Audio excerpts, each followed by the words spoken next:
الحمد لله رب العالمين والصلاة والسلام على سيد الأنبياء والمرسلين محمد وعلى آله وأصحابه أجمعين أما بعد جناب صدر اور معزز سامعین، آج کی اس مجلس میں جس موضوع پر اظہار خیال کرنا ہے وہ علامہ اقبال کے ایک شعر سے مستعار لیا ہوا ایک مصرع ہے: ذرا نم ہو تو یہ مٹی بہت زرخیز ہے ساقی۔ جناب والا، قدرت نے انسان کو اسرار فطرت کا امین بنایا ہے، اسے ناممکنات کو ممکنات میں بدلنے کا حوصلہ بخشا ہے۔ فطرت نے چاند، سورج، ستاروں، زمین کی وسعتوں اور کوہ صحرا کی بلندیوں کو اس کے قدموں میں ڈال دیا ہے تاکہ وہ اس بزم ہستی کو فطرت کے انوار سے منور کر سکے، سنگلاخ زمینوں سے گل و لالا اٹھا سکے، دریاؤں کے رخ موڑ سکے، سنگلاخ پہاڑوں کو خاک راہ کی صورت اڑا سکے، اوروں سے زندگی کی بھیک نہ مانگے بلکہ زمانے کو عظمت و سرفرازی کی سوغات عطا کرے۔ اور یہی وہ مقام ہے جہاں حکیم الامت کا قلم اس عقدہ فطرت کی گرہ کشائی کرتا ہے۔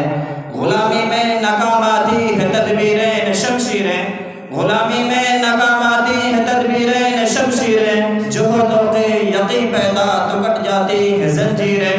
یقین محکم عمل پہ ہم محبت فاتح عالم، یقین محکم عمل پہ ہم محبت فاتح عالم، جہاد زندگانی میں ہے یہ مردوں کی شمشیریں۔ حاضرین والا، اقبال وہ حکیم الامت تھے جن کے دل کی گہرائیوں میں انقلابات جنم لیتے تھے۔ ان کے لیے مایوسی گناہ اور ناامیدی عذاب سے کم نہیں تھی۔ وہ قوم کے نوجوانوں کو شاہین شہل ولاغ سمجھتے تھے، انہیں فرزندان اسلام سے بوئے اسد اللہ محسوس ہوتی تھی۔ وہ نانے جبی کھانے والوں کے لیے بازوئے حیدر کی دعا کرتے تھے، اس لیے وہ ملت اسلامیہ کی کشت ویرا سے کیوں مایوس ہوتے؟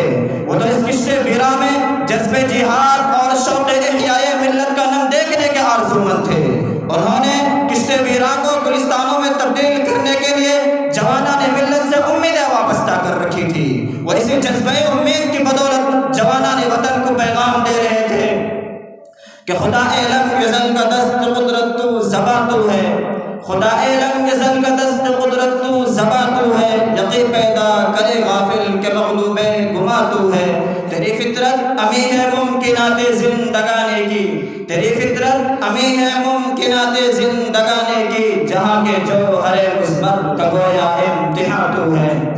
جناب والا، اقبال نے کشت ویرا کہہ کر اس بدترین دور غلامی کی طرف اشارہ کیا ہے جب ملت اسلامیہ فرنگی عامریت کے سامنے سر بسجود تھی، اپنے خالق اور اس کی احسانات کے تصور سے کنارہ کش ہو چکی تھی۔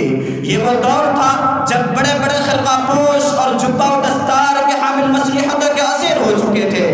احیاء ملت اسلامیہ کا تصور ایک خواب سے زیادہ حقیقت نہیں رکھتا تھا۔ عظمت ملت اسلامیہ تو کجا لوگ ہند کے ظلمت قدوں میں آزادی کی شمع فروزہ کرنے سے بھی گریزاں تھے۔ ایسے میں شاعر مشرق علامہ محمد اقبال ہی تھا جو اس کشت ویرا میں ستارے بو کر آفتاب و مہتاب اگانے کے بارے میں سوچ رہا تھا، جو اس بے یقینی اور بے حمیتی کے دور میں بھی یہ پیغام دے رہا تھا: بے خبر تو جوہر آئین ایام ہے، بے خبر تو جوہر آئین ایام ہے، تو زمانے میں خدا کا آخری پیغام ہے۔ میں اپنی بات کو یہیں ختم کرتا ہوں۔ وآخر دعوانا الحمدللہ رب العالمین۔